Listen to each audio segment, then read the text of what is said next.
محمد الحلبوسي الشاب الأنباري الذي صعد بسرعة الصاروخ ليصبح بين ليلة وضحاها السيد الرئيس، يواجه هذه الأيام معركة حياة أو موت. لن يرضى خصومه بأقل من الإطاحة برأسه. شبكة الفساد التي يتهم الحلبوسي بنسجها وإدارتها من عاصمته الرمادي ليست جديدة. الجديد هو توظيفها لشيطنة الحلبوسي تمهيدا لضربه. يعرف الحلبوسي أن جهات في الإطار التنسيقي الحاكم لا تستسيغه، وظلت تتحين الفرص لشطبه من المعادلة، ومعها عصبة من خصومه السنة الذين ضاقوا ذرعا بما يقولون أنه استفراد حلبوسي بالسلطة والقرار، والأهم بالمال. لا أمل يرتجى من محاولة الحلبوسي اليائسة طلب وساطة من رئيس الجمهورية للتدخل لدى السوداني لتحييده.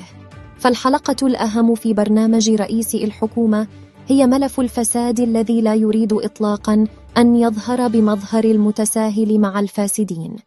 الجديد هذه المرة توظيف كل من الصوفية الكزنزانية التي لديها جناح مسلح يكاد يكون مخفيا، بالتزامن مع تحركات للفريق ناصر الغنام الطامح، ومنذ سنوات للعب دور أكبر.